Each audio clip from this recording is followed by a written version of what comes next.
Alright folks, welcome back to the channel. My name is Joy. And I recently ran across this article from Shadow and Act featuring British actor, family from the West Indies, Kingsley Ben-Adir, who had a lot of smoke for ADOS and African American actors, who he thinks don't know enough. So let me read from this. Ben-Adir recently sat down with the LA Times to talk about his roles as Malcolm X in Regina's upcoming film One Night in Miami, and as Barack Obama in the upcoming Showtime miniseries The Comey Rule. So he's playing Malcolm X and Barack Obama. Two Black American men. Of course, Malcolm X, I believe his father is from the Caribbean. And then Barack Obama, he's not African American at all. But yeah, he says he's prepared to have conversations about the potential backlash he could face for playing two different American legends. One American legend, Malcolm X, but okay. Quote, I know about the conversation, he said. Look, no disrespect to Americans, but America is the center of its own universe, culturally. It's understandable that Samuel L. Jackson doesn't have a clue what it's like growing up as a man in inner city London. He probably thinks we're all sitting around drinking tea with the Queen, and it's not the truth. He continues. Wow, okay. Quote, the accent can't be quite deceiving. It comes with a feeling of privilege and an air of everything's rosy. I can tell you for a fact that standing up in a court of law here in front of a white judge as a black man, you're 9 times more likely than your white counterparts to get a stiffer sentence. Ben-Adir brought up James Baldwin and other Black American intellectuals who, in his opinion, showcase Europe in a false light. Here's the thing. Baldwin and all these black people coming over to Europe in the 60s and going back to America and talking about how wonderful it was were coming over as famous people, he said. They weren't experiencing what it was like for my grandparents coming off those boats from the West Indies in the 50s being spat on every day. They both worked as nurses in this country for 50 years. My grandma would talk about people bugging out because they thought she was the devil. They'd have breakdowns because they didn't want black skin touching them. Now I was going to move on and talk about just everything he said a little bit later in the video, but there's a lot of things to address here.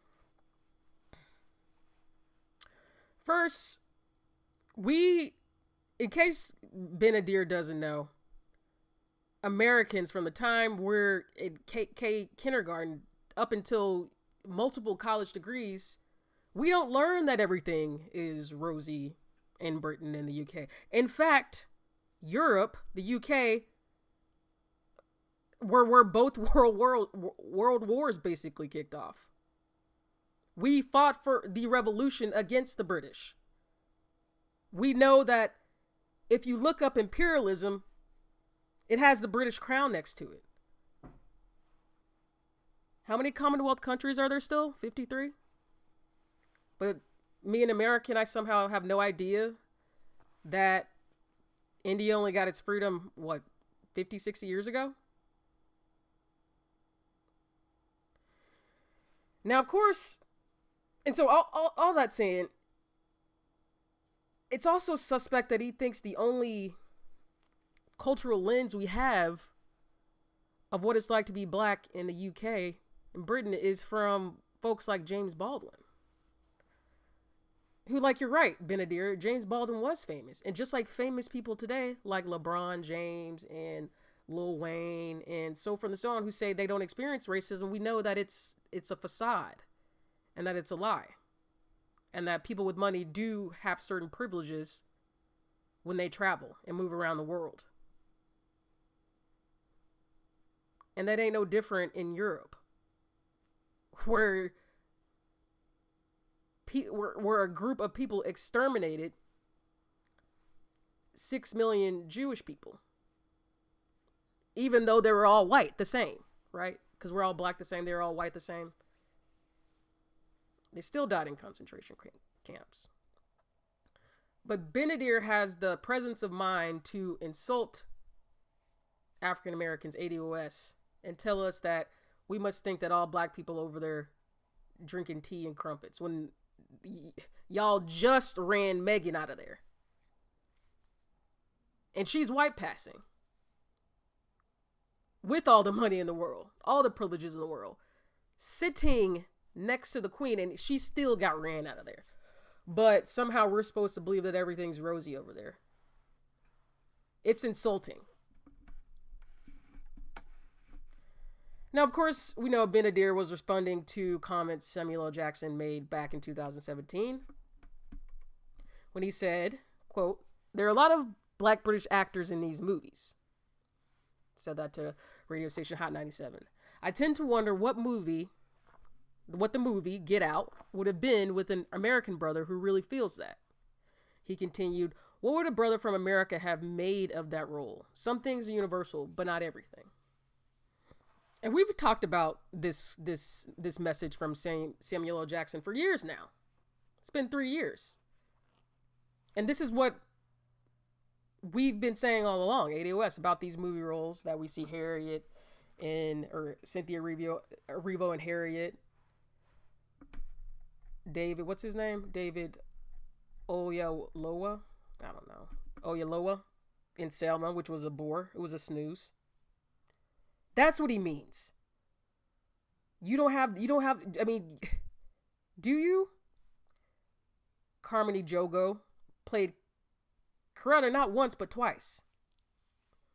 Another snooze, forgettable. And so we're supposed to be okay with, just because we're all black the same, these British actors bringing no life and no love to these roles. Not only that, but existing in these roles and perpetuating the worst stereotypes like we saw with the bigger, long character in Harriet. Not only that, but I don't want a runner, someone who didn't have enough wherewithal, didn't have enough fight in them to do this, to stay in their own country and say these things. You can come here and disparage African Americans, but where's all this smoke for UK producers, UK directors, UK script writers? Now, the article goes on to say, Kaluuya, featured in upcoming Black Panthers, this is from 3 years ago, film, and recently cast as the lead in Steve McQueen's Widows, was born in England to Ugandan immigrant parents. He expressed frustration at being perceived as not black enough when he and other black Brits often experience discrimination in a country with a history of racism. Now, this is the false ideology right here. No one is saying that Daniel Kaluuya, Carmine Jogo, Kingsley Ben-Adir, Barack Obama, Kamala Harris, nobody is saying they're not black enough. We're saying we're not black the same. If your ancestors didn't experience chattel slavery in this country, and if you don't descend from a lineage of black people who were enslaved in America and then had to go through black codes and Jim Crow and the mass incarceration of the last 30 years, then we're not the same. You have your own history. And I'm proud to learn it and to understand it and to know it. But it's not the same as ours.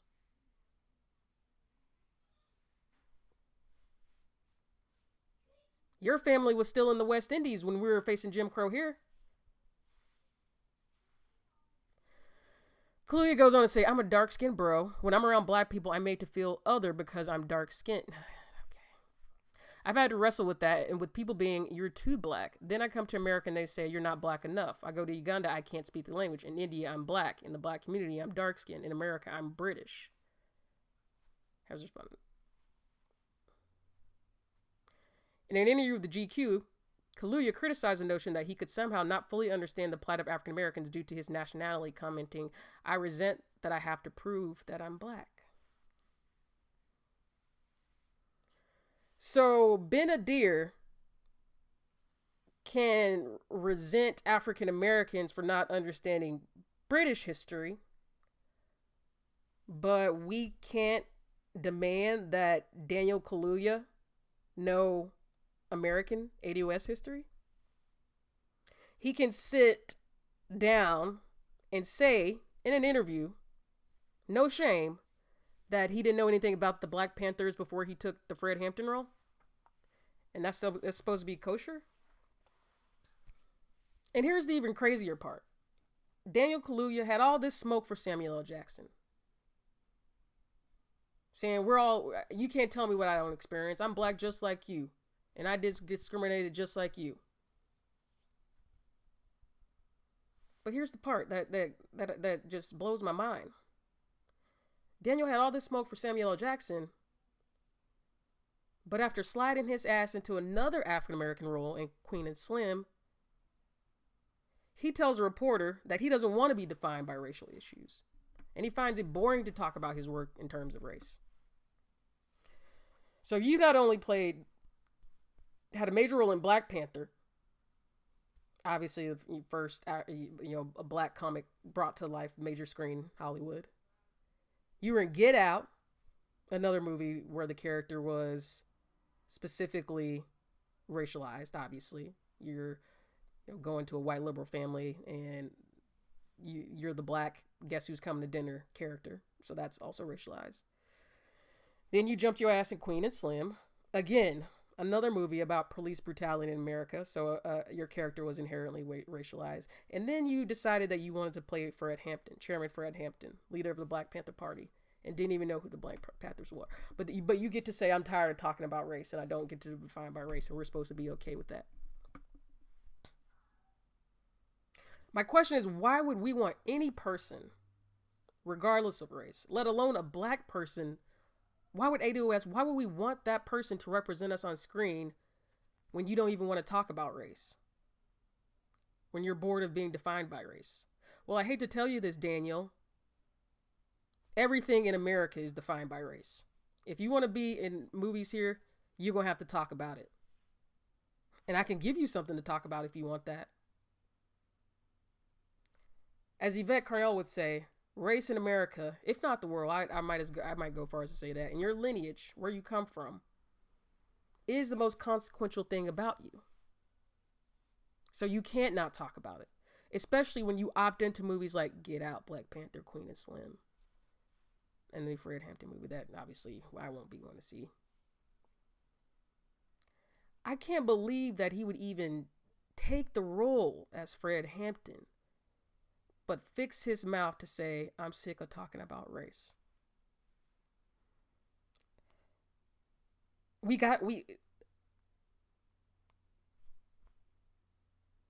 Welcome to America, where everything is about race. Now back to Ben-Adir.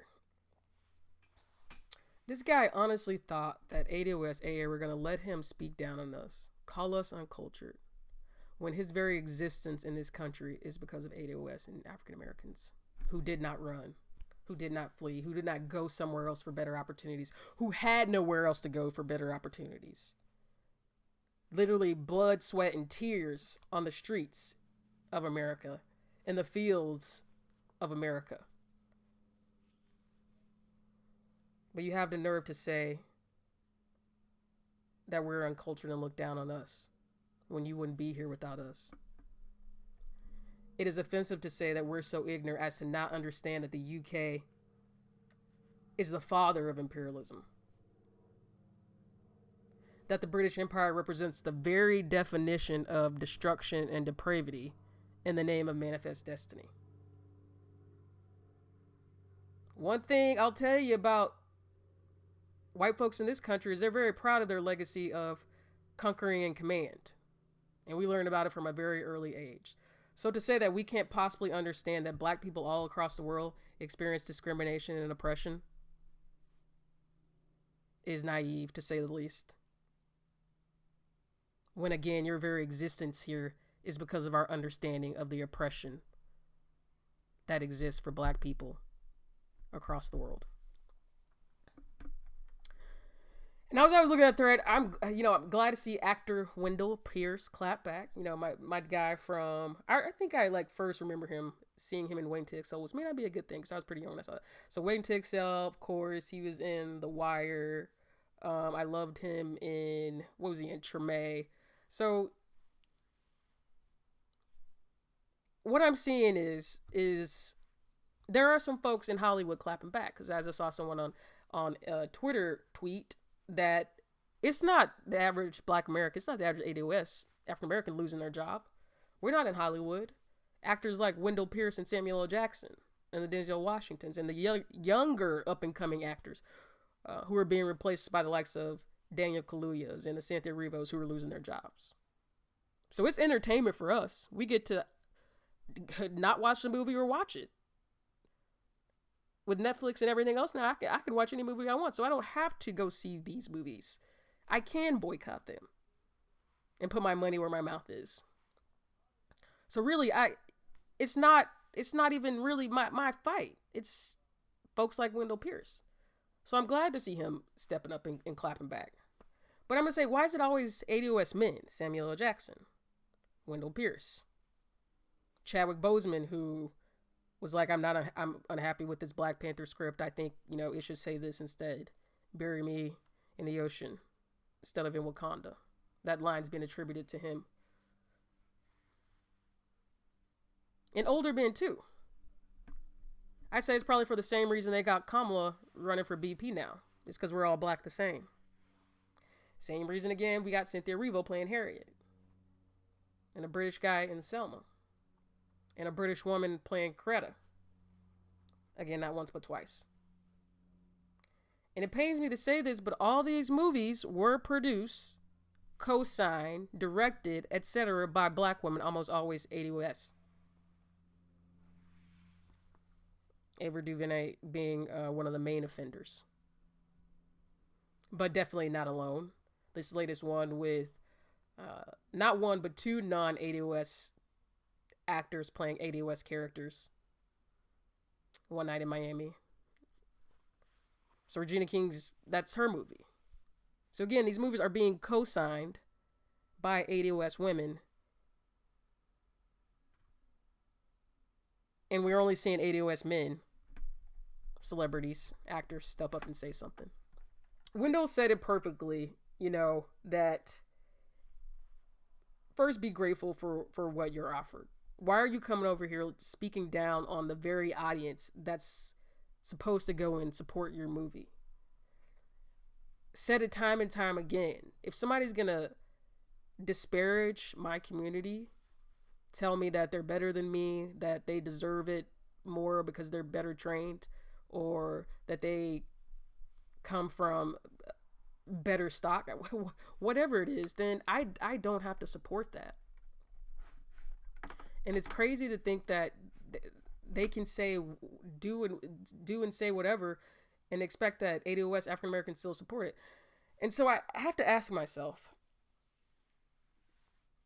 after, thankfully seeing Wendell clap back and what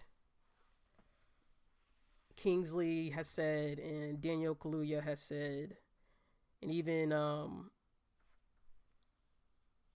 folks like Cynthia Erivo who want to talk all this shit online, but when it comes time to get support from the movies, I didn't really mean it. I have to wonder, when is everybody else gonna wake up? Because these movies are still being made. Daniel Kaluuya still getting work. Cynthia Erivo is still getting work. And oh my gosh, I hope they don't do this, but I heard they're coming out with the Color Purple musical. And she's attached to it. So these folks are still getting opportunities. They're getting production companies. They're getting network deals. When are we going to realize we're being insulted, hoodwinked, bamboozled, led astray, however you want to say it? We're being replaced when we're at the point of barely getting callbacks ourselves. Not just in Hollywood, in tech, in academia. Saw this with Jessica Krug. Somehow Jessica Krug, in whatever identity she wanted to assume that day, sat in seats that were meant for African Americans. You know how the flight attendant will tell you have to put on your mask before you try to help anybody else? That's what I'm talking about here. We have to put on our mask, ADOS, we have to put on our mask and save ourselves before we can save everybody else black. That's what has to happen. So when are we going to wake up, start saving ourselves, stop being insulted, stop being replaced? I don't know, but I know I won't be going to the movies anytime soon. But that's what I got, folks. Leave a comment. Tell me what you think. What do you have to say about Kingsley Ben-Adir's comments and what Wendell Pierce had to say back? Is more of Hollywood finally starting waking up, starting to wake up, and I mean 80 West Hollywood. I see the men are, but the Regina Kings, come on, we can't sister girl this to death. We're not all black the same. I know you want your girl Kamala to win, but at some point, you got to ask yourself, am I training my replacement? Let me know your thoughts, folks, and I will talk to you next time. Bye.